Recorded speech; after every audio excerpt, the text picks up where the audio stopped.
찬양 감사드립니다. 안녕하십니까?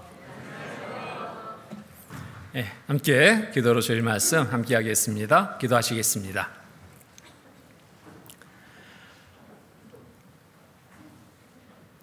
사랑과 은혜가 풍성하신 거룩하신 하나님 아버지 감사합니다. 세상 많은 사람들 가운데서 먼저 불러 구원하여 주셔서 자녀 삼아 주시고 영원한 천국에 소망둔 삶을 갖고 살아갈 수 있게 허락하신 주님 감사합니다. 항상 모든 삶의 시간 또 함께 동행해 주셔서 올바른 삶을 살아갈 수 있도록 돌봐주시고 이끌으신 주님 감사드립니다.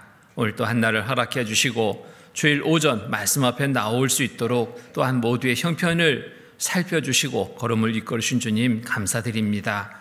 이 시간 주시는 말씀을 또 마음에 온전히 받아서 생활 속에서 실천하는 삶을 이룰 수 있도록 주님 도와주시옵소서.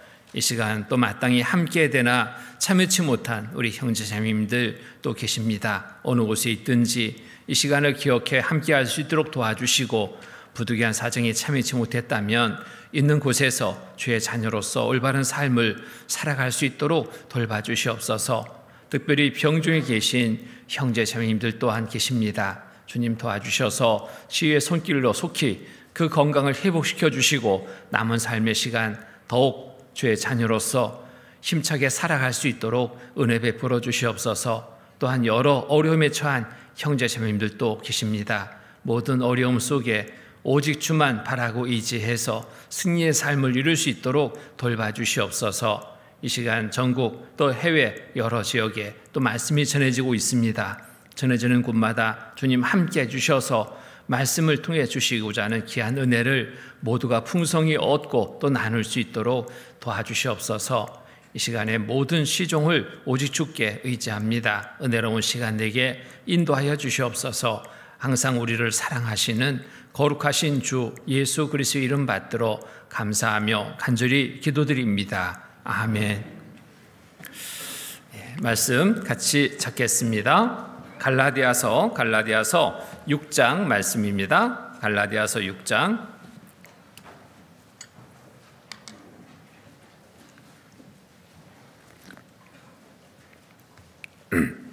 갈라디아서 6장 14절로 18절 말씀입니다. 갈라디아서 6장 14절로 18절 찾으셨으면 함께 읽겠습니다. 그러나 내게는 우리 주 예수 그리스도의 십자가 외에 결코 자랑할 것이 없으니 그리스도로 말미암아 세상이 나를 대하여 십자가에 못 박히고 내가 또한 세상을 대하여 그러하니라. 할례나 무할례가 아무것도 아니로되 오직 새로 지으심을 받은 자뿐이니라. 무릇 이 규례를 행하는 자에게와 하나님의 이스라엘에게 평강과 긍휼이 있을지어다. 이후로는 누구든지 나를 괴롭게 말라. 내가 내 몸에 예수의 흔적을 가졌노라. 형제들아, 우리 주 예수 그리스도의 은혜가 너희 심령에 있을지어다. 아멘. 오늘은 갈라디아서 말씀을 통해서 그리스도의 흔적을 지닌 삶이라는 제목으로 함께 말씀을 생각해 보려고 합니다. 세상 많은 사람들은 자기가 가진 것들로 자랑을 하며 살아갑니다. 어떤 분은 지식을 자랑하고 어떤 분은 많은 물질을 자랑하고 어떤 분은 또 명예를 자랑합니다. 또 권력을 나타내기도 합니다. 어떤 분은 또 외모를 자랑하기도 합니다. 또 건강도 자랑거리가 돼서 자랑하기도 합니다. 자, 이런저런 많은 일들을 자랑하면서 나름대로 그 자랑에 취해서 또 살고 있다 해도 틀리지 않습니다. 그런데 우리 구원받은 그리스도인은 자랑이 그것이 아니다라는 거 참 잘 알게 됩니다. 내가 자랑할 것이 내 지식을 자랑할 것이 아니라 명예와 권력을 자랑할 것이 아니라 그 무엇이 아니라 내가 자랑할 수 있는 것 단 하나로 우리는 잘 알고 있습니다. 그것은 바로 여기에 바울처럼 예수의 피로 구원받은 우리는 바울처럼 예수의 흔적을 가지고 자랑할 수 있어야 됩니다. 겸손하게 하나님의 은혜와 예수의 십자가만을 자랑할 수 있는 삶이 우리 구원받은 그리스도인의 삶이어야 됩니다. 다른 것보다 우선하고 다른 것보다 더 귀하게 여겨지고 다른 것보다 높여져서는 안 된다라는 것 우리는 너무나 잘 압니다. 우리가 받은 은혜는 그 세상의 무엇과도 비교할 수 없는 큰 은혜이기 때문에, 그 무엇과도 바꿀 수 없는 큰 은혜이기 때문에 우리가 자랑할 것은 바로 십자가를 자랑하는 것입니다. 그리고 그 은혜를 입은 우리의 삶을 또 자랑할 수 있어야 됩니다. 그리스도인의 삶을 살면서 당하는 많은 핍박과 고난과 어려움 중에 새겨지는 흔적을 자랑할 수 있어야 됩니다. 이 오늘 본문 말씀을 통해서 이제 그리스도의 흔적을 지닌 삶에 대해서 한번 생각해 봅니다. 흔적하면은 헬라어로 원어적인 것을 보니까요, 스티그마인데 노예에게 주인의 소유권을 나타내기에 찍는 낙인을 뜻합니다. 곧 여기에 예수의 흔적이라 하면 예수의 소유가 된 표라고 말할 수 있습니다.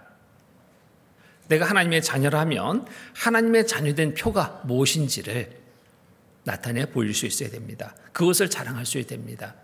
곧 성도가 복음을 전하기 위해서 받게 되는 수고와 핍박과 고난의 상처들을 의미한다고 말할 수 있습니다. 내가 복음 전하는 일을 위해서 받은 흔적은 무엇일까? 내가 주님의 일을 행하면서 받은 흔적은 무엇일까? 우리가 한번 찾아봅니다. 그 흔적이 없다면 참 어떻게 말할 수 있을까요? 잘 산 삶이라고 말할 수 있을까요? 결코 그럴 수 없습니다. 사도 바울은 당당히 예수의 흔적을 가졌노라 외칩니다. 우리도 바울처럼 예수의 흔적을 가지고 부끄러움이 없는 그리스도인의 삶을 살아가야 되겠습니다. 자, 먼저 사도 바울의 생애 속에 고난과 핍박을 통해서 얻은 예수의 흔적은 무슨 흔적이 있을까? 먼저 한번 살펴봅니다. 바울로 이름이 바뀌기 전 사울이었죠. 사울일 때에는 꽤나 잘난 사람이었습니다. 세상적으로도 아주 배울 만큼 배웠고 또 종교적으로도 또 내세울 만한 많은 것들을 가지고 있는 사람이었습니다.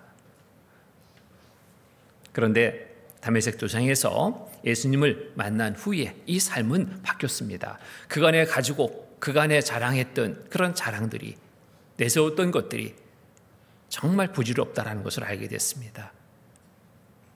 그 이후에 사도 바울의 생애는 바뀌었습니다. 오직 십자가만 자랑하는 삶으로 바뀌었습니다. 그를 통해서 얻게 되는 흔적을 자랑하는 삶으로 바뀌었습니다. 고린도전서 빌립보서 3장 말씀 보겠습니다. 적어보시고요. 빌립보서 3장 5절로 8절 말씀입니다. 3장 5절로 8절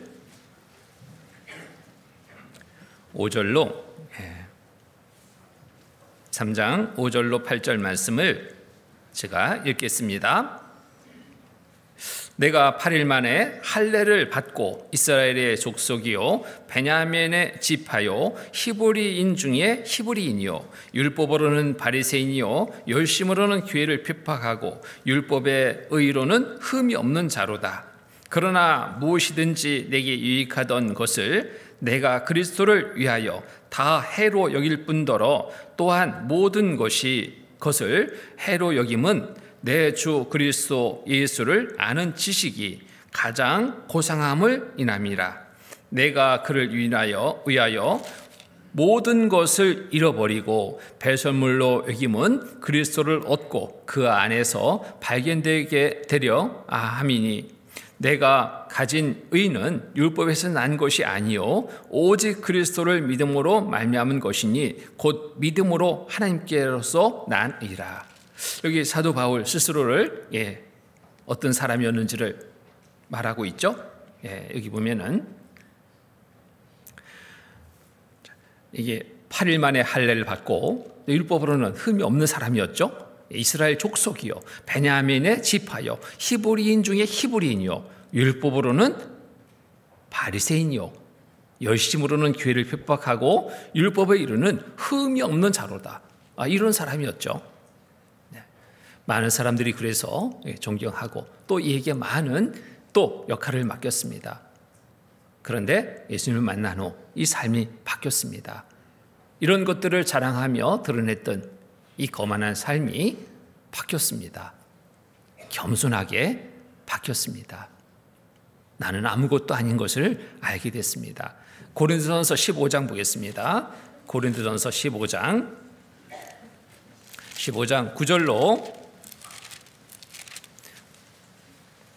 9절로 10절입니다. 9절로 10절.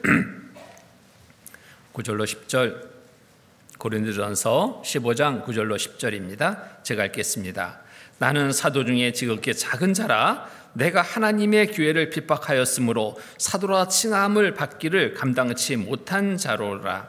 그러나 나의 나된 것은 하나님의 은혜로 된 것이니 내게 주신 그의 은혜가 헛되지 아니하여 내가 모든 사도보다 더 많이 수고하였으나 내가 아니요 오직 나와 함께 하신 하나님의 은혜로라. 자, 이 순식간에 바뀌는 삶이었습니다. 구원받은 이후 많은 사람들은 변합니다. 교만한 삶이 겸손으로 바뀝니다. 정말 악한 삶이 선한 삶으로 바뀝니다. 놀라운 변화입니다. 하나님의 능력으로 가능한 일입니다. 사도 바울도 마찬가지입니다. 이렇게 스스로 잘났다라고 자랑할 만한 사람이 갑자기 급 겸손해졌습니다. 나는 아무것도 아니다. 자, 그러나 나의 나된 것은 하나님의 은혜로 된 것이니 내게 주신 그의 은혜가 헛되지 아니하여 내가 모든 사도보다 더 많이 수고하였으나 내가 아니요 오직 나와 함께 하신 하나님의 은혜로라. 하나님의 은혜로 모든 것을 알고 내 것을 드러내지 않았습니다. 그리고 더 정말 예수를 믿는다는 사람들을 핍박하고 죽이는데 끌고 가고 앞장섰던 그 삶을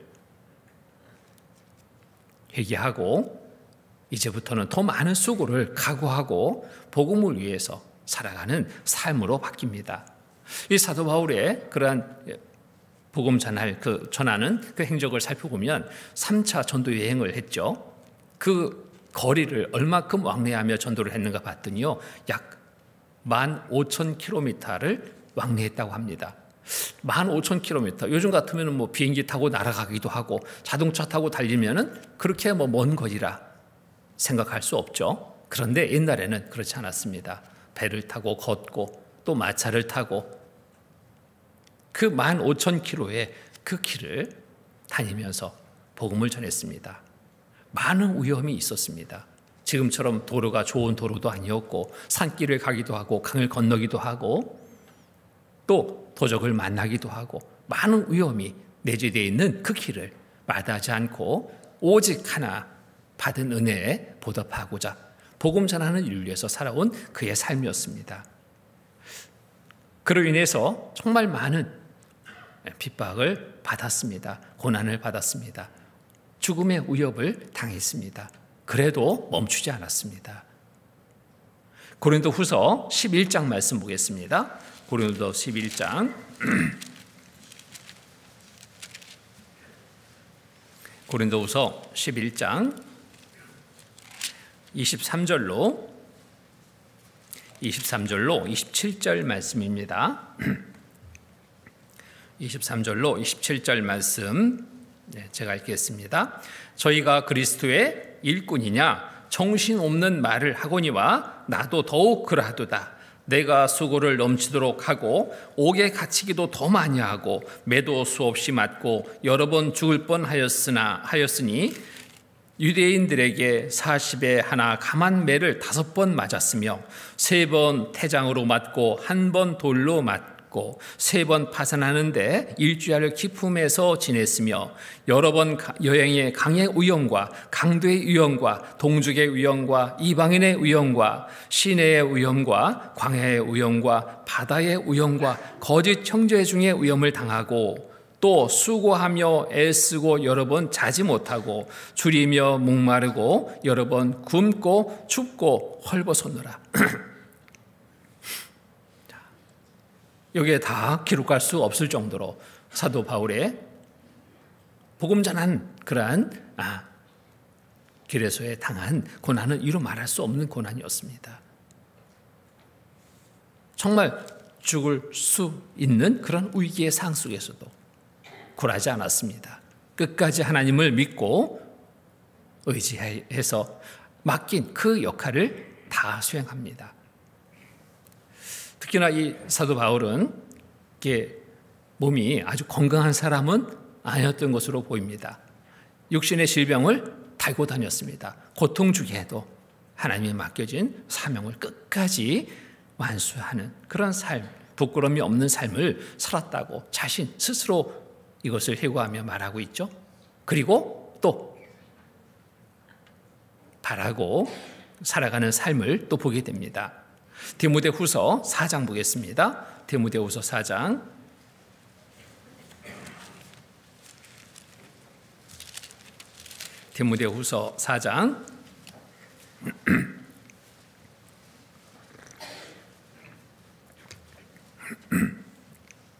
4장 6절로 8절 말씀입니다. 4장 6절로 8절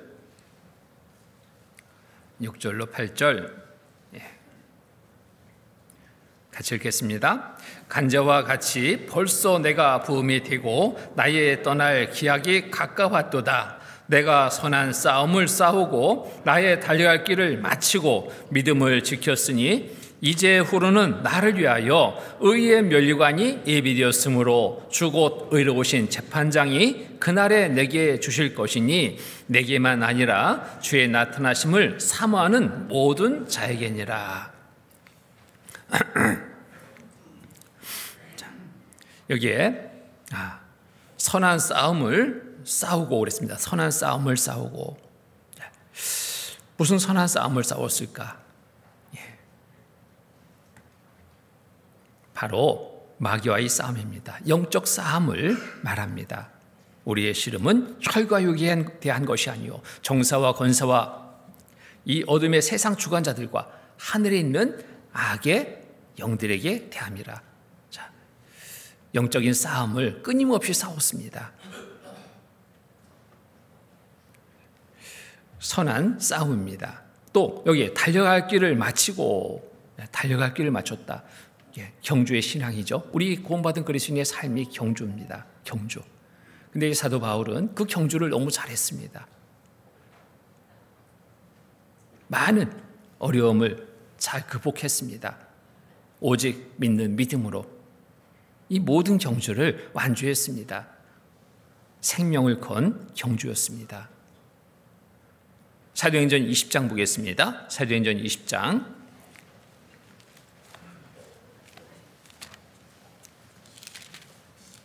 사도행전 20장 24절 20장 24절 말씀 같이 읽겠습니다. 20장 24절 같이 읽겠습니다.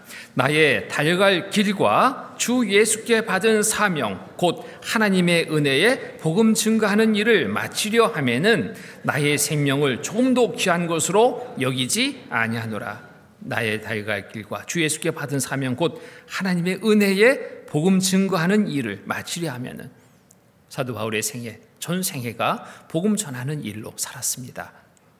이를 향하려 하다 보니까 많은 어려움을 겪게 됐던 겁니다. 핍박도, 고난도, 죽음의 위협도 받게 되는 그런 삶이었지만 굴하지 않고 끝까지 완주했습니다. 나의 생명을 조금도 귀한 것으로 여기지 아니하노라. 생명을 귀한 것으로, 육신의 생명을 귀한 것으로 여겼다면 이 길을 온전히 행하지 못했을 겁니다. 작은 어려움에도 주저하며 나가지 못했을 겁니다. 그런데 목숨을 건 경주였습니다. 그 경주를 마쳤습니다. 나의 생명을 조금도 귀한 것으로 여기지 아니하노라. 우리에게 큰 교훈을 줍니다. 이 모든 일을 행할 수 있었던 것은 무엇이냐? 그 바탕이 좀 중요합니다. 자기의 힘으로, 자기의 능력으로 결코 아니었습니다. 이런 모든 경주를 완주할 수 있었던 그 이유는, 그 비결은, 그 힘은 다른 데 있지 않았습니다. 믿음이었습니다. 하나님을 믿는 믿음. 그 믿음으로 이 모든 것을 행할 수 있었습니다. 많은 핍박이 있어도, 고난이 있어도 흔들림 없이 굳건하게 믿는 믿음을 끝까지 지켰습니다. 우리도 주님의 일을 행하려 한다면 첫 번째는 뭘까요? 믿음입니다. 근데 이것을 반대로 생각하는 분이 있어요. 열심히 써야지, 각오된 마음이 있어야지. 내 것으로는 행할 수 없습니다. 믿는 믿음으로, 하나님을 믿고 의지할 때, 하나님이 주시는 힘으로, 능력으로, 지혜로 행하려 할 때 그 일을 온전하게 끝까지 행할 수 있는 겁니다. 사도 바울의 생애는 그랬습니다. 자기를 앞세우지 않았습니다. 자기의 지식을 앞세우지 않았습니다. 자기의 경험도 앞세우지 않았습니다. 오직 믿음으로, 하나님을 믿고 의지해서 순종으로 겸손하게 따르는 삶을 살아서 정말 그 믿음의 경주에 완주할 수 있는 그러한 삶이 됐은 겁니다. 히브리서 11장 말씀 보겠습니다. 히브리서 11장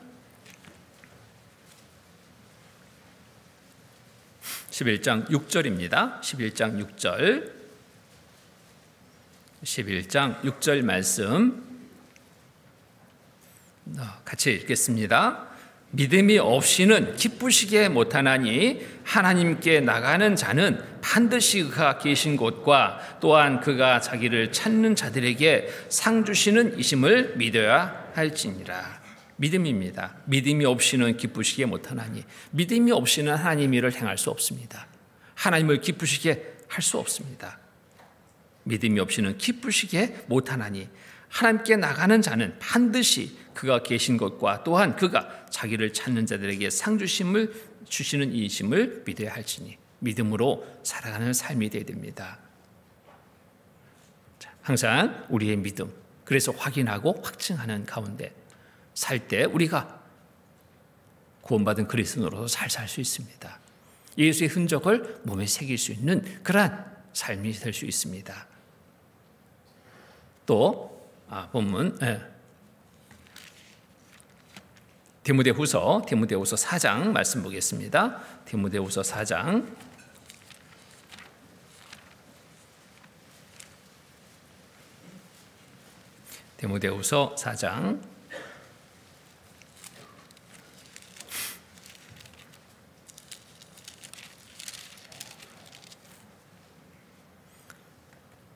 4장 8절 말씀,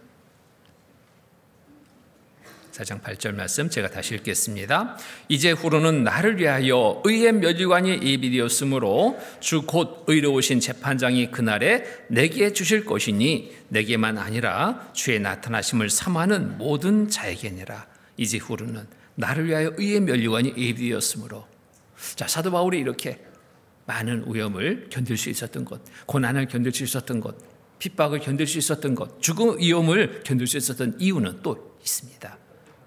믿음으로 소망 가운데 살았습니다. 하나님이 주실 줄 믿는 믿음, 받게 될 상을 바라는 믿음이 있었습니다. 나를 위하여 의의 면류관이 예비되었으므로, 나를 위하여 의의 면류관이 예비되었으므로, 이 고난 뒤에 영광이라는 것을 알고 믿고 바라보고 살았습니다. 그러니 모든 것을 행할 수 있었던 겁니다. 자, 우리 구원받은 그리스도인 모두에게도 꼭 필요한 것이라고 말할 수 있습니다. 소망입니다. 소망이 없다면 항상 불안한 삶이 됩니다. 절망적인 삶이 됩니다. 지금은 힘들지만 잠시 후에 하나님이 주실 좋은 것을 바란다면 지금의 힘든 고통을 이길 수 있습니다. 우리가 일상의 생활 속에도 그러잖아요. 좋은 집을 준비하고 있습니다. 근데 지금 사는 집은 임시 거처입니다. 그런데 임시 거처인 지금 불편한 이 집이 불편하지 않죠? 무엇을 생각하면? 지금 준비하고 있는 집을 생각하면, 곧 그곳에 들어가서 살게 될 그 날을 생각하면 지금의 불편은 아무 불편함이 없습니다. 오히려 하루하루 정말 들뜬 마음에, 설레는 마음에 살 거예요. 우리가 살고 있는 이 땅, 이 집은 잠시의 거처 분명합니다. 장차 천국에 우리의 집이 준비되어 있습니다. 그곳에 들어갈 삶을 생각한다면 지금의 불편함을 우리는 오히려 감사로 바꿀 수 있습니다. 사도 바울은 그러한 삶을 살았습니다. 소망의 삶을 살았습니다. 소망을 바라보고 살아가는 삶이었습니다. 그러니 모든 고난을 견딜 수 있었습니다. 핍박과 죽음의 위협도 견딜 수 있었습니다. 베드로후서 3장 말씀 보겠습니다. 베드로후서 3장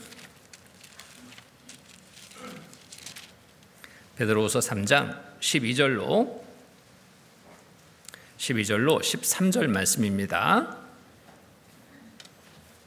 12절로 13절, 11절로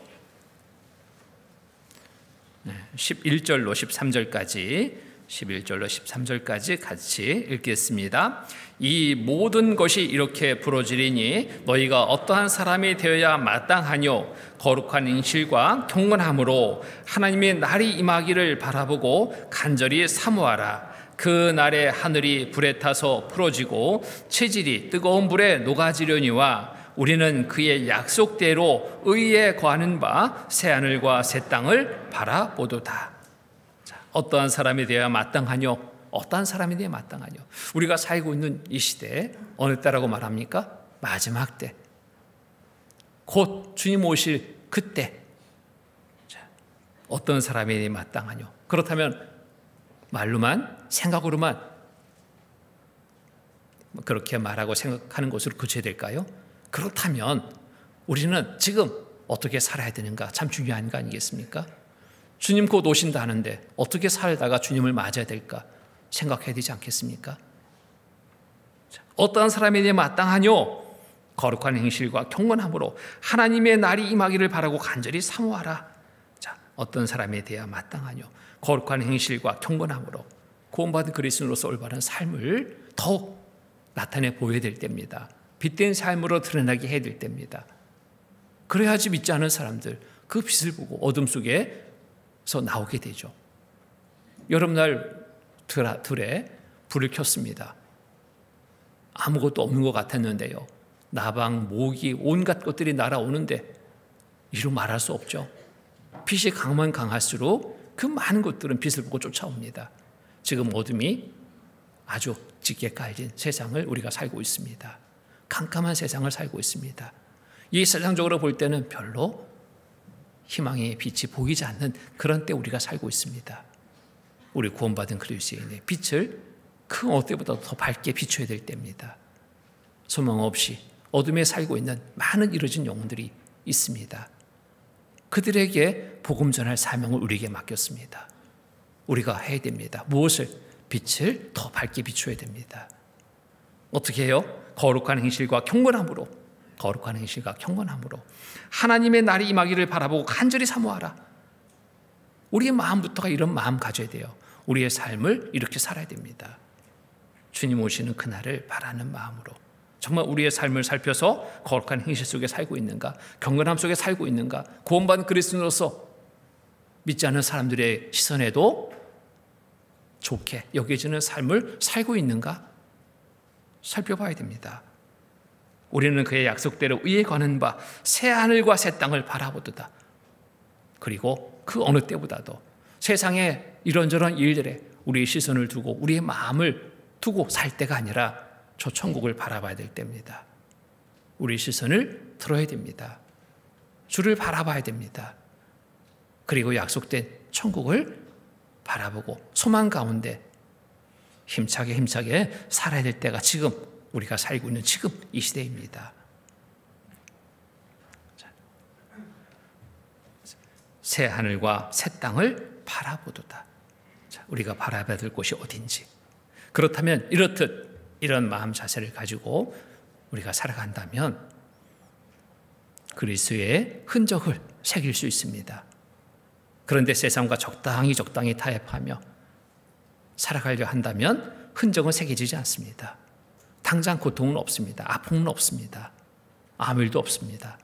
그런데 장차 받을 상은 없습니다. 하나님 앞에 섰을 때 정말 부끄러운 시간이 될 수밖에 없습니다.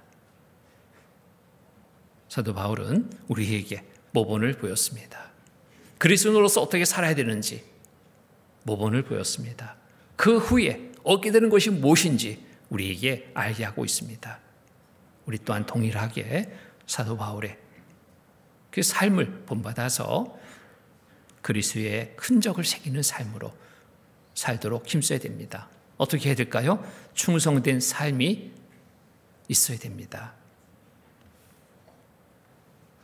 어떤 충성된 삶? 말씀에 따른 충성된 삶이 우리에게 있어야 됩니다.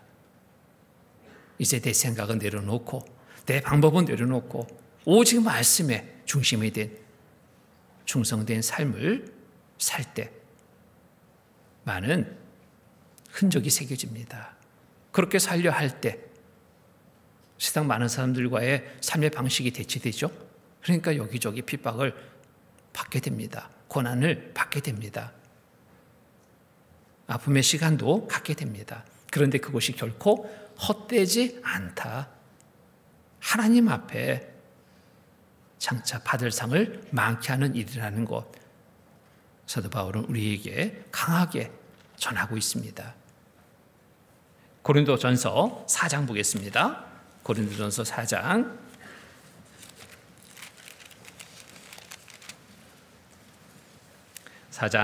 1절 2절 말씀,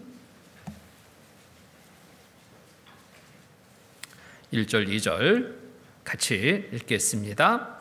사람이 마땅히 우리를 그리스도의 일꾼이요 하나님의 비밀을 맡은 자로 여길지어다. 그리고 맡은 자들에게 구할 것은 충성이니라. 충성이니라. 우리를 그리스도인으로 여긴다면 하나님의 자녀로 여기는 삶을 어떻게 나타내 보일까? 바로 말씀에 충성된 삶으로 드러낼 수 있어야 됩니다. 그리고 맡은 자들에게 구할 것은 충성이니라. 충성하면 어떤 어려움 속에서도 굴하지 않는 삶입니다. 군인들이 인사할 때 구호가 뭐예요? 충성이잖아요. 충성. 국가의 충성입니다. 국가에 충성된 삶은 내 생각이 우선되지 않죠. 내 집안일이 우선되지 않죠. 국가에 충성된 삶은 모든 것을 뒤로 하고 오직 현재 국가에서 나한테 주어진 그 임무에 최선을 다하는 삶을 살아가는 것, 이것이 바로 충성이잖아요. 죽음이 앞에 있어도 그 죽음을 두려워하지 않고 충성된 삶을 살아갈 때 그것이 온전한 군인의 정신이고 군인의 자세라는 것 잘 압니다. 우리가 주의 자녀로서 또 주의 군사로서 우리에게 명하는 명령은 충성된 삶으로 주의 일을 행하라고 우리에게 맡기셨습니다.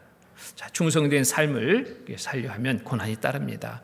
고난을 통해서 흔적이 새겨집니다. 자, 우리에게 어떤 흔적이 있는가? 지금까지 살아오면서 정말 그리스도의 흔적을 새기고 있는가? 어떤 흔적이 있는지 찾아봅니다. 복음을 전하고 신앙생활하기 위해 매를 맞고 핍박받고 조롱과 멸시를 받던 그 흔적이 있는가? 자, 고난을 받기를 싫어한다면 이런 흔적은 새길 수 없습니다. 전쟁터에 나간 충성된 군인은 상처가 있습니다. 충성되지 못한 군인은 상처도 없습니다. 근데 그 상처가 부끄러운 상처가 아니죠. 자랑의 상처가 됩니다. 어떤 분은 월남전에 참전했대요. 국가의 명을 받고 나가서 일선에서 싸웠답니다. 와, 총탄이 막 빗발치는 그곳에서 많은 동료들이 죽음을 보게 됩니다. 근데 그 사람은 살았습니다.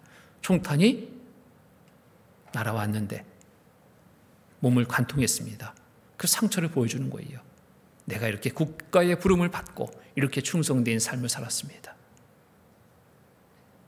많은 사람들이 그것을 보고 뭐라고 말합니까? 바보처럼 거기에 왜 갔냐? 잘못된 생각이죠? 대단해 보였습니다. 그 삶은 또 그로 인해서 또 정말 강한 삶으로 바뀌었어요. 생활력이 얼마나 강한지 죽음의 그 일을 경험했습니다. 우리가 이런 흔적이 하나씩 하나씩 더할 때마다 우리의 믿음을 더 굳건해집니다. 주님 우리가 살고자 하는 그 열정은 더 뜨거워집니다. 하나씩 하나씩 새겨질 때마다. 열심히 일한 농부는 흔적이 있습니다. 아주 검게 그을린 그 얼굴이 흔적입니다.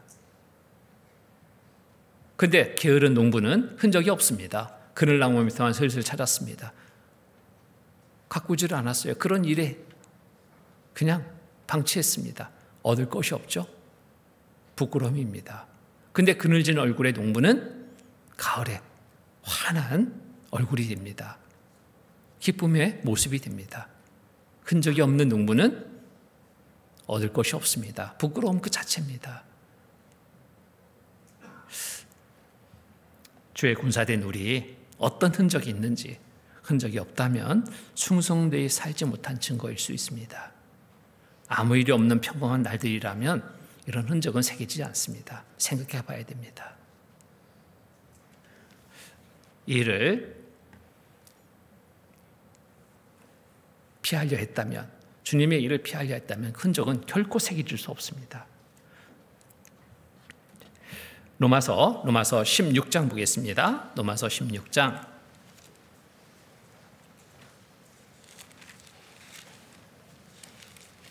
로마서 16장 17절로 19절. 16장 17절로 19절.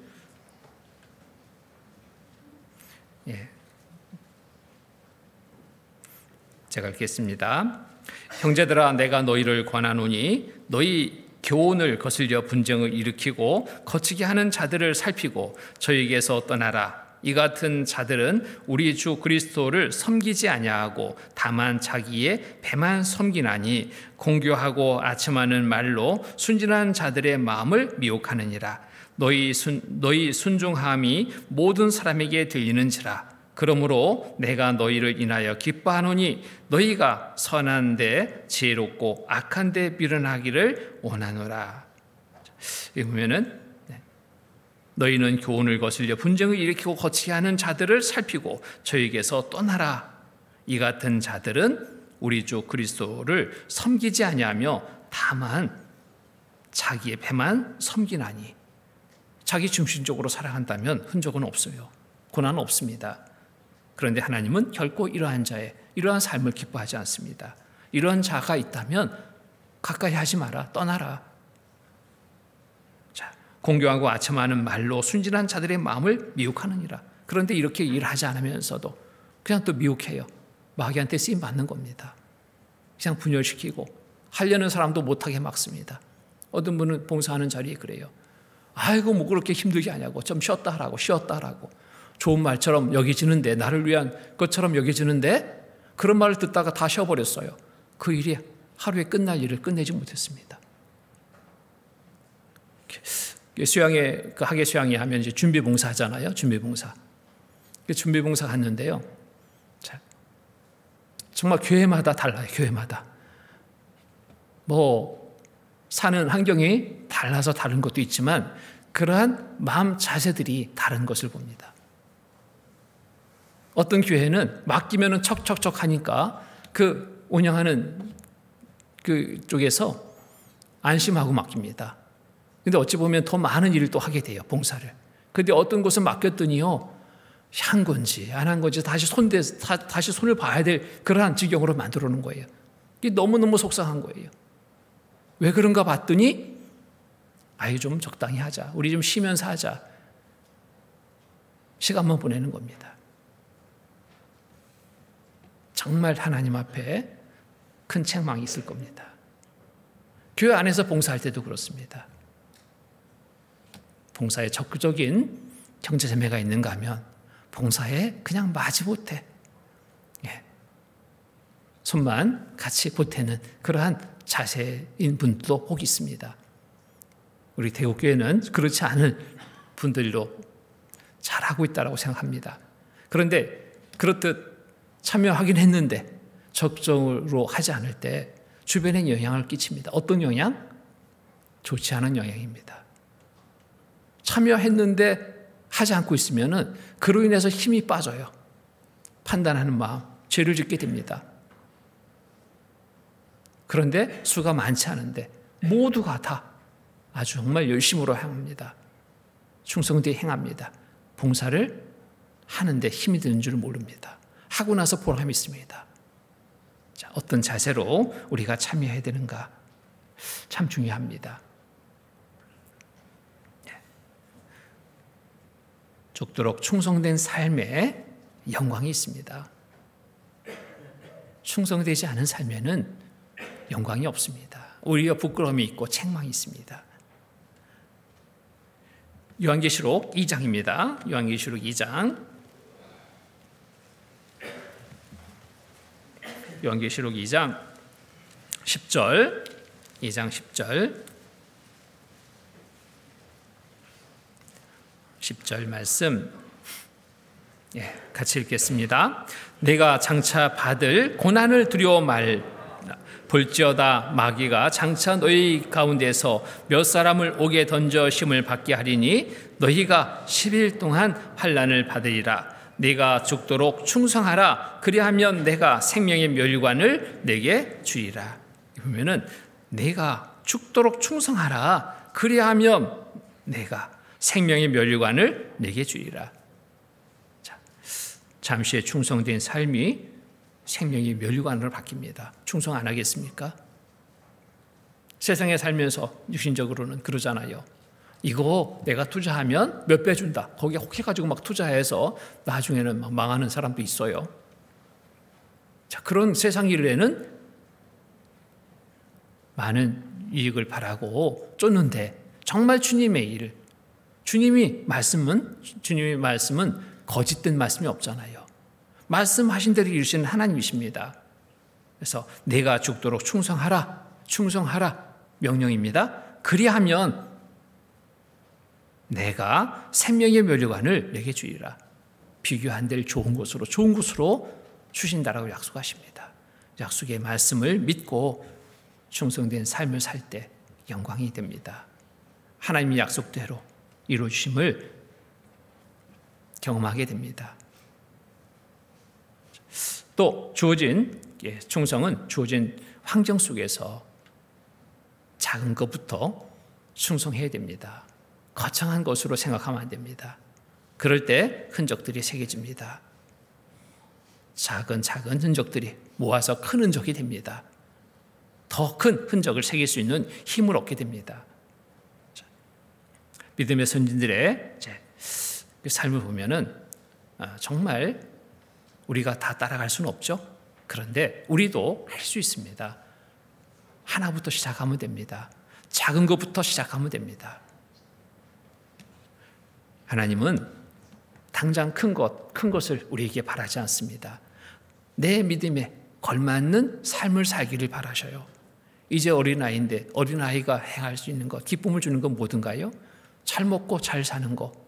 이게 어린아이를 통해서 얻는 그 가족들의 기쁨이죠. 그 아이가 자라면서 걸을 때, 걷기 전에 서기만 해도 막 큰 기쁨이 돼요. 어른이 서는 것은 뭐 당연한 거잖아요. 그 기쁨입니까? 아니요. 그런데 어린아이가 기다가 서는 그 순간 모두가 막 환호성을 지르잖아요. 섰다. 거기에 또 한 발 내딛으면 막 난리 납니다. 걷는다고 막. 어떤 분은 또 과장해서 우리 아이가 서더니 그냥 뛰더라 막 이렇게 말해요.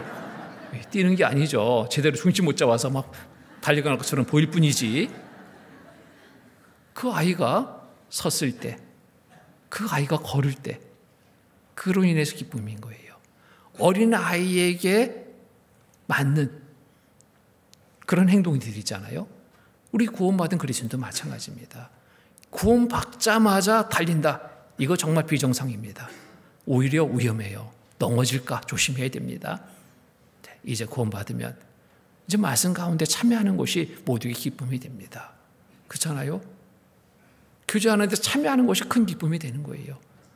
그 입에서 나오는 간증 한마디가 모두에게 큰 기쁨이 되고 감동을 줍니다.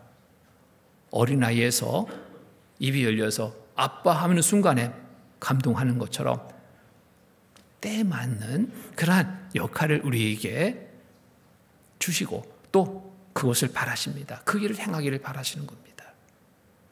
그래서 앞선 믿음의 선지들의 삶을 당장에 우리가 따라 쫓아갈 수는 없습니다. 작은 것부터 하나하나 현재 주어진 환경 속에서 행하는 충성된 삶을 살 때 그로 인해서 우리 몸에 그리스도의 흔적들이 하나씩 하나씩 새겨지게 됩니다. 그 작은 흔적들이 모아서 큰 흔적이 되고 하나님 앞에 섰을 때 영광으로 바뀌는 삶이 되는 겁니다. 누가복음 16장 보겠습니다. 누가복음 16장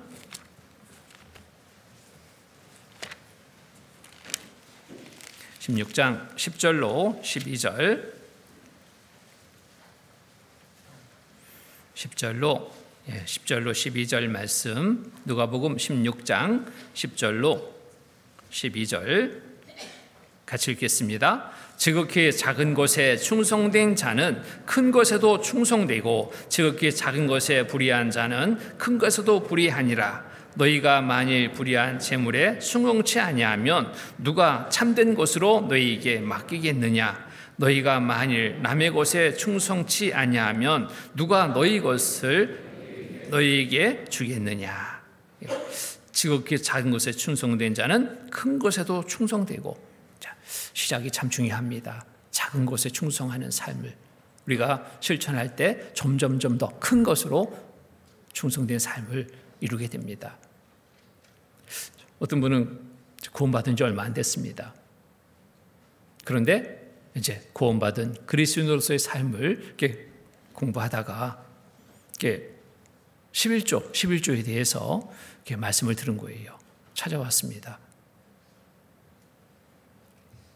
몇 개월이 지났는데도 어떻게 헌금을 해야 되는지 몰랐는데 오늘 말씀을 듣고 11조에 대해서 생각하게 됐고 이걸 어떻게 해야 되는지 또 궁금해서 찾아왔습니다. 그 모습이 너무너무 정말 귀한 모습이에요. 예쁜 모습이에요. 말씀을 들으면 하나씩 실천하려는 마음 갖고 지금 찾아왔잖아요. 하나님은 이런 모습을 정말 기뻐하십니다. 11조에 대해서 설명을 드렸습니다. 그랬더니 마음을 바로 그 자리에서 정해요. 예, 당연하죠. 그렇게 해야죠. 구원받았다 오래된 분도 뭐 헌금 설교하면은 헌금 설교하냐 막 인상 찌푸리고 그것에 대해서 불평하는데 이분은 그렇지 않아요. 구원받은 지 얼마 되지도 않았는데 말씀 들은 말씀대로 실행하고자 하는 마음을 갖고 있습니다. 너무너무 깨끗한 좋은 마음이었습니다. 그로 인해서 하나님은 말씀대로 축복해 주시는 것을 봅니다. 즉시로 실행했습니다. 그 삶이 변합니다. 교회에 변방이 있지 않고 중심으로 점점점 옮겨집니다. 하나님의 자녀된 삶을 실천합니다. 살아가는 거예요. 그 삶이 변합니다. 빠르게 변합니다. 신앙이 성장됩니다. 1년도 안 됐는데요. 몇 년 된 형제자매보다 더 나은 신앙이 됩니다. 그러니 누구나 입에 오르죠. 야, 저 형제님 진짜 잘 산다고. 구원받은 지 얼마 안 됐는데 저렇게 본이 되게 사냐고. 모두가 인정하는 신앙이 됐습니다. 앞에서 또 봉사하는 직분까지 또 받게 됩니다. 잘 살고 있으니까. 작은 곳에 충성된 삶을 살아가니까 하나님은 더 큰 것으로 더 좋은 것으로 그 삶에 있게 하셨습니다. 그것을 보게 되는 겁니다.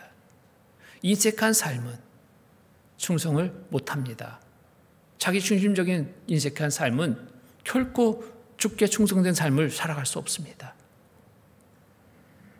이런저런 불평불만을 쏟아내기 급급할 겁니다. 그 신앙은 성장되지 않고 점점점 퇴보하는 신앙으로 부끄러운 삶이 될 수밖에 없습니다. 나는 지금 주어진 환경 속에 말씀의 중심에 있는 삶을 실천하고 있는가? 한번 잘 생각해 봐야 됩니다. 또 충성된 삶은 미루어서는 안 됩니다. 지금 이제 막 구원받은 그 형제님처럼 즉시로 들은 말씀 그대로를 실행하고자 하는 그런 마음 자세를 가질 때 그것이 바로 믿음의 성장을 이루게 되고 하나님 앞에 큰 상을 받을 수 있는 삶이 되는 겁니다. 이 사도 바울이 어땠어요? 다메섹 도상에서 예수님을 만난 후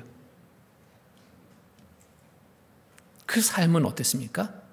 미루지 않는 삶이었습니다. 즉시로 행하는 삶이었습니다. 무엇을 위해서? 주님을 위해서 복음 전할 사명을 받고 즉시로 행하는 삶을 살았습니다. 사도 바울이 머뭇하고 있었다면 지금 우리에게까지 복음이 이렇게 전해줄 수 있었을까요? 이방인의 사도로 일컬어지는 사도 바울이 그냥 머뭇거리고 있었다면, 핍박을 두려워해서 나가지 않고 있었다면 우리에게 복음이 전해질 수 있었을까요? 자, 그럴 수 없습니다. 즉시로 순종한 가운데 우리에게까지 복음이 전해질 수 있었습니다. 사도행전 9장 말씀 보겠습니다. 사도행전 9장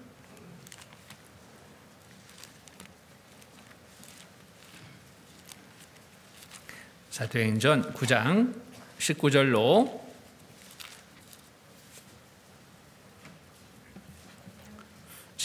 22절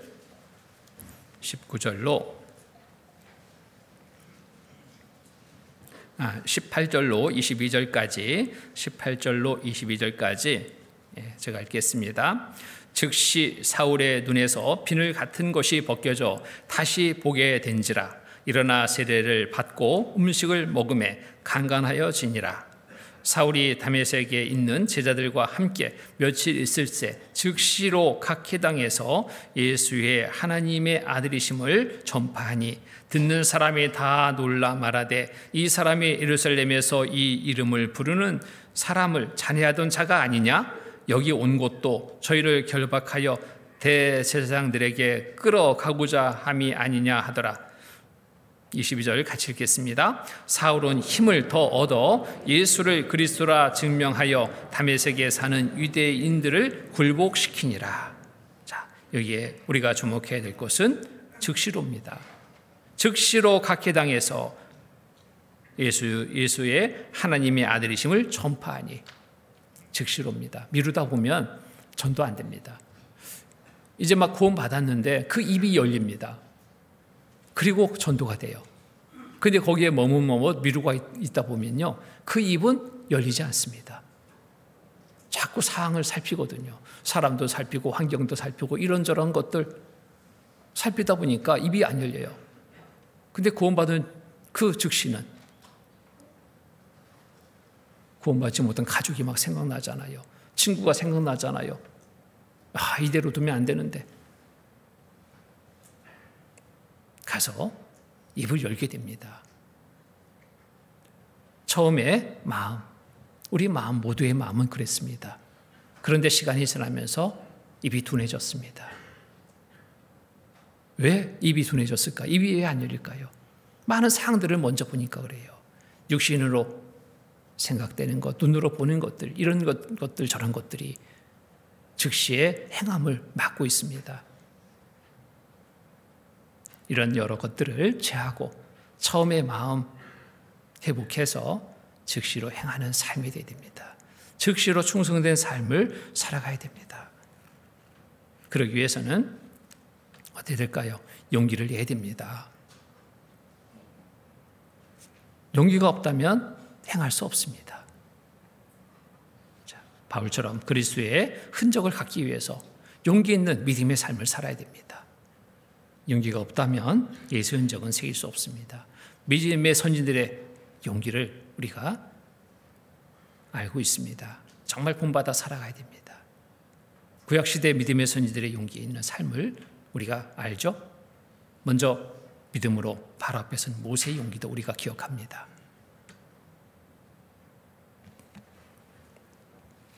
죽을 수밖에 없다라는 그런 위기의식 속에 도망갔던 모세, 하나님의 부름을 받고 바로 앞에 서게 됩니다. 용기를 내지 않았다면 불가능한 일이죠. 두려움에 여전히 떨고 있었다면 불가능한 일입니다. 그런데 하나님의 말씀을 쫓아서 순종해서, 결국 순종해서 용기를 내서 모세 바로 앞에 섰습니다. 담대하게 하나님의 말씀을 전하는 그 역할을 다했습니다. 결국 이스라엘 백성들을 이끌고 나올 수 있었잖아요. 우리도 이 용기가 필요합니다. 모세와 같은 용기. 포로로 잡혀있는, 노예처럼 부림받고 있는 이들에게 우리는 용기를 내서 전해야 됩니다.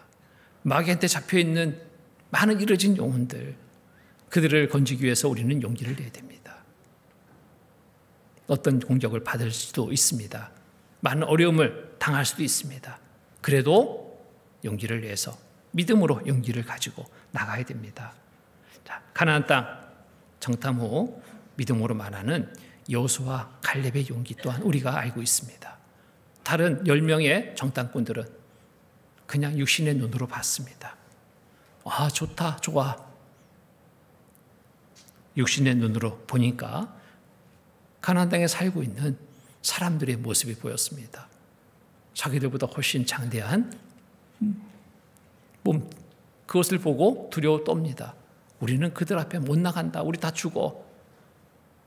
그런데 여호수아와 갈렙은 어떻게 나갔어요? 믿음으로 나갔습니다. 하나님이 주신 약속의 땅 아니냐? 그곳은 정말 기름진 땅이다. 포도송이 한 송이를 둘이 매서 가져올 정도로 기름진 땅 맞습니다. 하나님의 약속의 말씀을 믿고 나가면 되는데 10명의 정탐꾼들은 나가지 못했고 여호수아와 갈렙은 정말 그 실상을 믿음으로 전해보지만 결국 그 말을 듣지 않아서 이스라엘 백성들은 광야 40년 길을 가야 됐습니다. 우리는 본 것을, 들은 것을 말해야 됩니다. 말씀을 우리가 보았습니다. 들었습니다. 약속의 말씀을 우리가 알고 있습니다. 그것을 말해야 됩니다.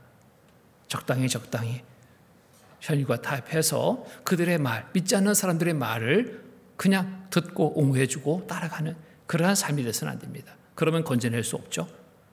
여호수아와 갈렙처럼 어떤 상황 속에서든지 믿음의 중심이 돼서 용기 있게 말할 수 있는 이 용기가 우리에게 지금 필요합니다. 또 믿음의 사람 다윗의 용기 또 우리 알고 있습니다. 전쟁터에 골리앗 앞에 당당히 선 다윗의 용기. 육신적인 눈으로 본다면 이건 싸움은 불가능한 싸움이었습니다. 그런데 다윗은 어땠습니까? 용기 있게 나갔습니다. 어떤 용기였을까요? 바로 믿음으로 갖게 된 용기였습니다. 하나님이 함께 하심을 경험했습니다. 하나님을 알고 믿고 그 믿음으로 현재 닥친 일에 당당히 나아가 승리할 수 있었습니다. 여기 사무엘상 17장 보겠습니다. 사무엘상 17장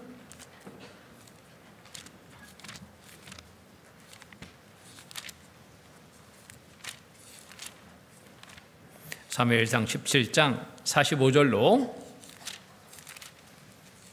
49절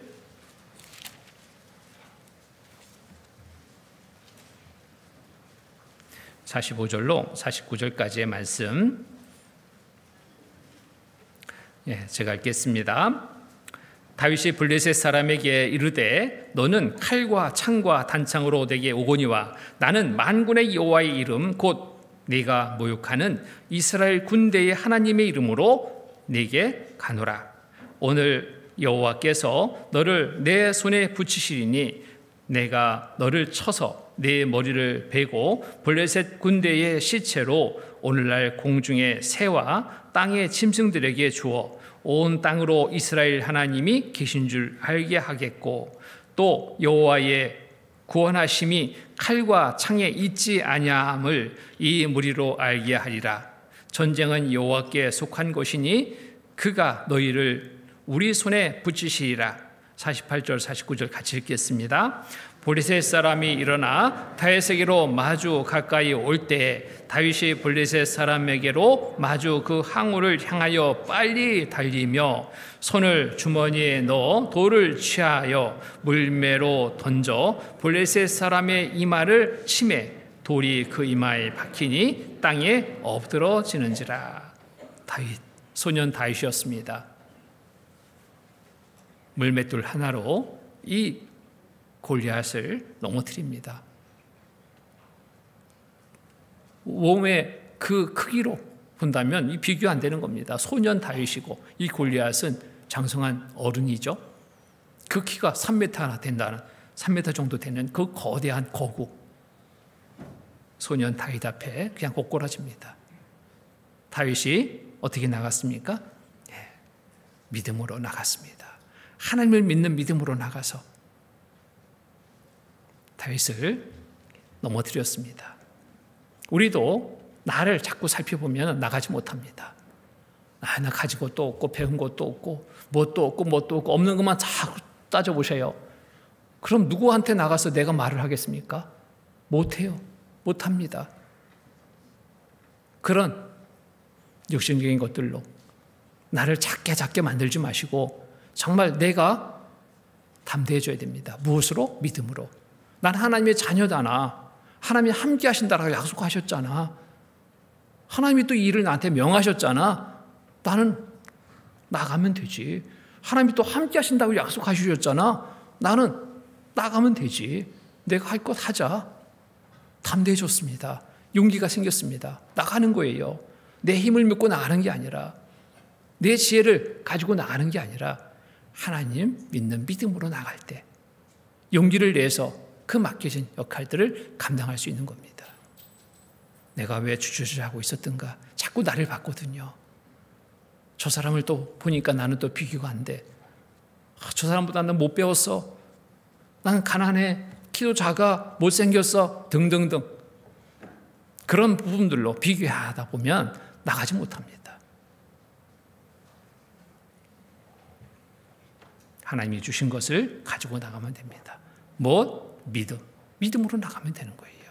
다윗이 골리앗 앞에 믿음으로 나가서 승리한 것처럼 우리 또한 마찬가지입니다. 믿음으로 나가면 하나님은 승리케 도와주십니다. 사자굴에 던져짐을 두려워하지 않는 다니엘의 용기 또 우리가 알고 있잖아요. 다니엘의 용기. 다니엘은 그 환경에 굴복하지 않았습니다. 타협하지 않았습니다.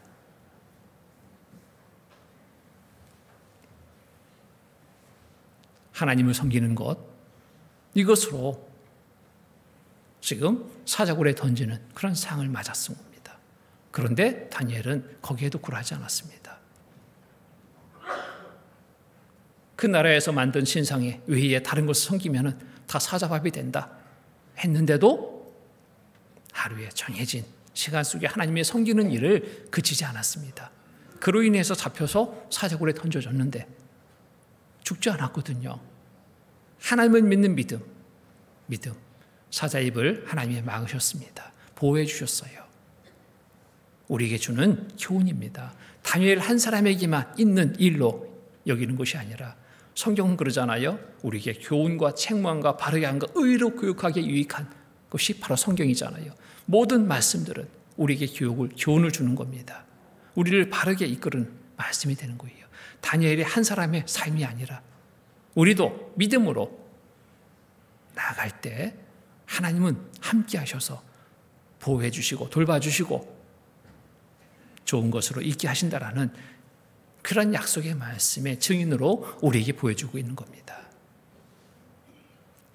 이 밖에 많은 용기 있는 믿음의 선진들의 삶을 우리는 말씀을 통해서 너무너무 많이 듣고 알고 있습니다. 알고 있는 것 써야 되지 않겠습니까? 세상의 지식이라면 그걸 쓰려고 애쓰죠. 대학에 무슨 전공했다 그러면 전공대로 좀 취업해 보려고 애쓰잖아요. 우리 전공은 뭐예요? 성경입니다. 성경이 우리 전공이에요. 전공. 하나님의 자녀로 살아가는 삶을 우리가 살아야 되는 것이 전공을 살리는 거예요. 배운 대로 사는 겁니다.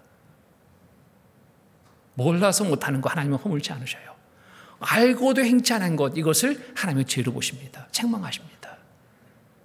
그러니까 구원받은 연수가 더하면 더할수록 그만큼 책임 있는 삶을 살아야 되는 거예요. 모르면 책망치 않는다고 그랬거든요. 알지 못해서 내가 몰라서 이랬습니다. 하나님 그거 책망치 않습니다. 허물지 않아요. 알고도 행치 않은 것, 이것이 죄인이라고 그랬습니다. 자, 말씀을 통해서 우리는 믿음으로 용기 있는 삶을 살아온 많은 선지들의 삶을 알고 있습니다. 그들의 삶을 통해서 우리에게 교훈을 주고 계시다는 것 우리는 알아야 됩니다. 신약 시대에도 얼마나 많은 믿음의 선지들의 용기 있는 삶이 있었습니까? 종교가들 앞에서 굴하지 않고 불의를 지적하는 세례 요한의 용기 대단하죠. 왕의 아내, 동생의 아내를 취했습니다. 그걸 지적합니다. 감히 누가 왕의 그런 일을 지적할 수 있습니까? 잘못됐다. 담대하게 지적했습니다. 결국 그로 인해서 목 잘라 죽게 됐지만 굴하지 않았습니다. 죽음을 두려워하지 않았습니다.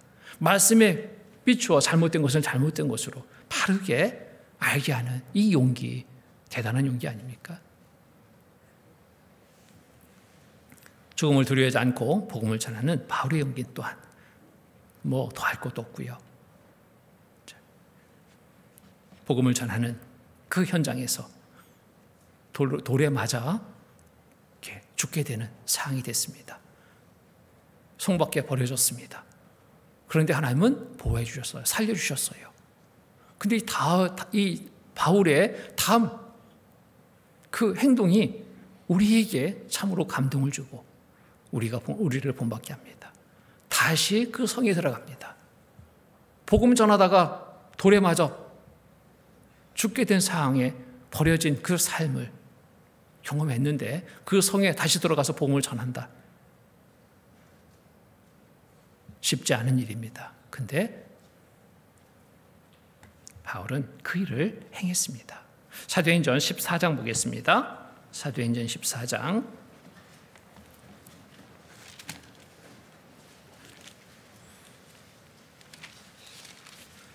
사도행전 14장 19절로 22절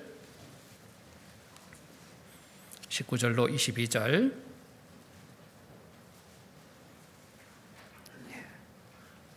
제가 읽겠습니다. 유대인들이 안디옥과 이고니온에서 와서 무리를 조인하여 돌로 바울을 쳐서 죽은 줄로 알고 성 밖에 끌어내치니라. 제자들이 둘러섰을 때 바울이 일어나 성에 들어갔다가 이튿날 바나바와 함께 더베로 가서 복음을 그 성에서 전하여 많은 사람을 제자로 삼고 루스드라와 이고니온과 안디옥으로 들어가서 제자들의 마음을 굳게 하여 이 믿음에 거하라 권하고 또 우리가 하나님 나라에 들어가려면 많은 환난을 겪어야 할 것이니라 하고 돌에 맞아 쳐서 죽은 줄 알고 성 밖에 끌어내치니라. 이런 정도로 돌에 맞았다면 이런 정도로 이제 곧 죽을 수밖에 없겠구나라는 생각할 정도인데 하나님이 살려주셨습니다. 다시 살아났습니다. 제자들이 둘러섰을 때 바울이 일어나 빨리 도망가자 할 법도 한데요. 성에 들어갔다가 성에 다시 들어갔어요. 이튿날 바나바와 함께 더베로 가서 성에 들어가서 다시 복음 뭘 했겠습니까? 복음 전하는 일을 중지하지 않았어요. 그리고 다른 지역으로 또 복음 전하는 일을 위해서 또 나섭니다. 그 몸이 어땠을까요? 돌에 맞아서 우리는 한 대 맞아도 붓고 고통 때문에 정말 힘든 시간일 텐데 이 사도 바울도 동일한 우리와 같은 육신을 입고 있는 사람이잖아요. 죽을 정도로 돌에 맞았다. 몸을 가누기도 힘들 수 있을 텐데 그래도 이 복음 전하는 일을 중지하지 않았습니다. 용기 있게 충성된 삶을 끝까지 이뤄가는 삶을 살고 있는 모습을 우리가 말씀을 통해서 보고 있습니다. 알고 있습니다. 우리 같으면 죽음을 경험한 곳에 다시 들어가 전할 수 있을까? 결코 쉽지 않은 일입니다. 우리 일상의 생활 속에서 믿음으로 용기를 내서 예수의 흔적을 새겨야 됩니다. 거창한 것부터가 아닙니다. 작은 것부터입니다. 믿음 있다고 말하면서 정말 가정에서, 직장에서, 이웃에게 복음 전하기 위해서 핍박에 그 고난에 견디지 못하고 포기하는 그런 삶이 된다면 흔적은 새겨질 수 없습니다. 몇 마디의 말로 조롱받았다 해서 위협을 받았다 해서 포기한다면 그리스도의 흔적은 새길 수 없습니다. 예전에는 이런 간증들이 참 많았습니다. 복음 전하기 위해서 받은 그 핍박의 간증들, 남편을 전도하기 위해서, 가족을 전도하기 위해서 많은 고난을 받은 간증들을 들을 수 있었습니다. 근데 요즘에 이런 간증들이 별로 없어요. 왜일까요? 어떤 자매님은 남편을 전도하기 위해서 입을 열었더니 돌아오는 것은 주먹이었습니다. 주먹. 눈이 이렇게 시퍼렇게 와가지고 교제에 왔어요. 와가지고 그런 간증을 합니다. 복음을 전하려고 한마디 했더니 한 대, 두 마디 했더니 두 대. 얼굴이 막 말이 아닙니다. 아닙니다. 그런 중에도 왔어요. 기도해 주세요. 우리 남편 꼭 구원받아야 됩니다. 허구한 날 술만 먹고 언제 죽을지 모릅니다. 이대로 죽게 하면 안 됩니다. 정말 기도해 주세요. 이런 얼굴로 와가지고요. 기도 부탁하는데 누가 기도를 안 하겠어요? 모두가 같은 마음이 돼서 간절히 기도합니다. 그런데 폭행을 일삼고 술주정뱅이인 그 남편이 구원받았습니다. 모두에게 큰 기쁨이 됐어요. 감사가 됐어요. 기도의 응답이잖아요. 그뿐만 아니라 믿으려면 나가라. 쫓겨났습니다. 집에서. 쫓겨났어요. 문 잠가버렸어요. 남편이 집 안에 있는데 술 먹고 돌아가지고 믿으려면 가서 예수하고 살아. 교회가 그렇게 주면 가서 목사하고 살아. 쫓아버린 거예요. 그리고 밤에 문을 잠가버린 겁니다. 들어갈 수가 없잖아요. 문 잠갔으니. 현관문을 잠갔으니. 밤새 밖에서 현관문 앞에서 떨면서 그냥 마음을 지샌 겁니다. 이 남편이 술 깨가지고요. 아내가 없으니까 이 어디 갔지? 새벽에 문을 열었습니다. 문이 잘 안 열리는 거예요. 이게 왜 문이 안 열려? 팍 밀었어요. 그랬더니 뭐가 굴러오는 거예요. 보니까 아내가 거기에서 현관문 앞에서 이렇게 잠들고 있는 상태였습니다. 들어와서 자 했어요. 그런데 그런 상황 되면은 어떻게 했어요? 아내가 당신하고 내가 못 살아. 내가 보따리 싸지.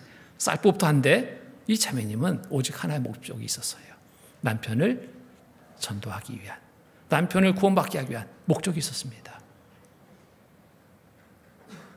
그러한 일을 당했는데 남편 옆에 자는 겁니다. 같은 이불을 덮고 자는 겁니다. 그리고 남편 팔을 끌어서 팔베기 하는 겁니다. 이 남편이 기가 막히잖아요. 내가 이렇게 하는데 어떻게 이럴 수가 있냐. 이 도대체 이 사람이냐. 무슨 일이냐 이게. 너무너무 기가 막힌 거예요. 그런데 자기가 한 것 생각하니까 미안하고 또 아내의 그런 모습 보니까 너무너무 예뻐 보이는 겁니다. 야, 이런 아내를 내가 아내로 데리고 사는구나. 너무너무 감사가 됐던 거예요. 아내의 요구를 들어줍니다. 그래, 내가 한번 들어줄게. 약속을 했습니다. 말씀 들었어요. 말씀을 듣고 이분도 구원받았습니다. 근데 자존심이 있어서 아내에 대한 고마운 마음을 말로 전하지 못했던 거예요. 근데 해외 선교 갔는데 이 형제님이 같이 동행했습니다. 그때 선교 그 현장에서 같이 교제하는데 이 간증을 하는 거예요. 내가 이렇게 아내를 핍박했다고. 그런데 아내는 이렇게 했다고. 자, 아내의 그 고난의 흔적입니다. 흔적이 없다면 생명을 살 수 없습니다. 흔적을 두려워한다면 전도는 할 수 없습니다. 나는 어떤 흔적을 가지고 있는지, 정말 매를 맞았는지, 쫓겨나봤는지, 이혼의 위협을 받아봤는지, 죽음의 위협을 받아봤는지, 내가 입을 열지 않았다면 그 흔적은 없습니다.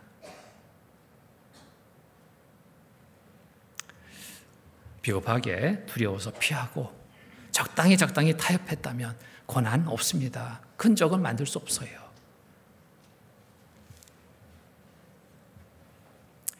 이제 2023년 마지막 대집회가 27일부터 있습니다. 마지막처럼 정말 올해 마지막이 아닌 나에게 주어진 마지막의 전도의 기회로 여기고 우리의 몸에 정말 예수의 흔적을 새길 수 있는 그러한 기회로 여기고 마지막처럼 우리가 전도하는 시간이 됐으면 좋겠습니다. 복음 전하는 것은 결코 쉽지 않습니다. 쉽지 않기 때문에 우리에게 명령하셨습니다. 쉽지 않기 때문에 우리에게 사명으로 주셨습니다. 사도 바울은 그 명령을 충성되이 쫓아 행했습니다. 두려워하지 않고 담대하게 주님의 일을 행했습니다.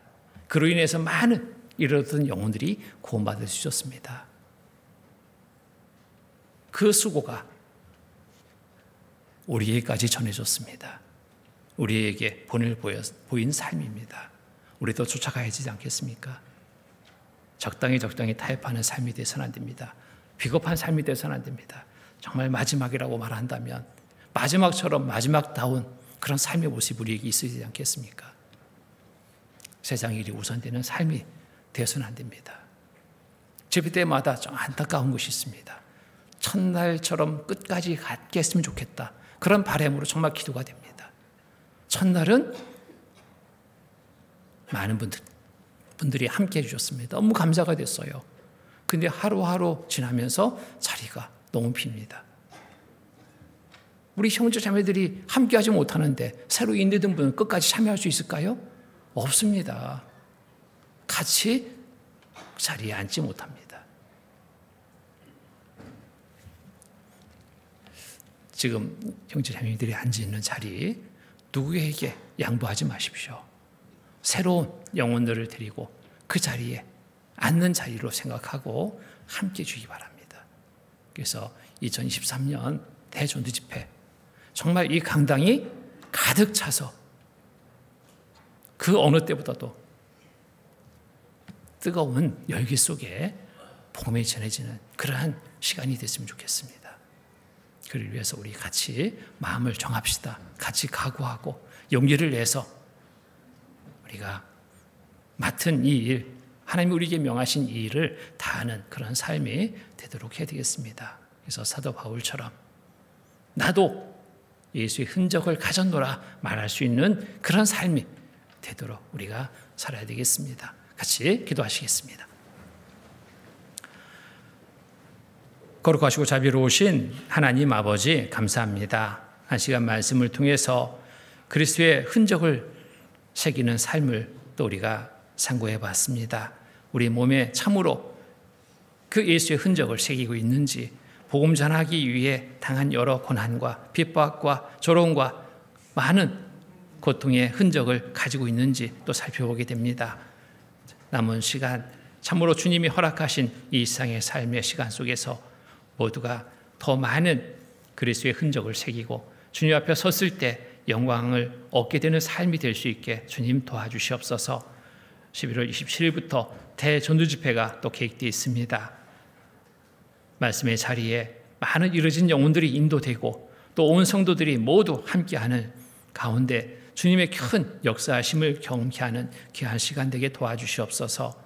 또 말씀을 맡아 수고하시게 될 김재강 목사님에게도 함께 해주셔서 영육 간의 강건함 속에 담대하게 주의 말씀을 전할 수 있도록 돌봐주시옵소서. 이 시간 이후에 또 있을 여러 일정 속에서도 함께 해주셔서 은혜로운 또 하루 되도록 인도하여 주시옵소서. 항상 우리를 사랑하시는 거룩하신 주 예수 그리스도의 이름 받들어 감사하며 기도드립니다. 아멘.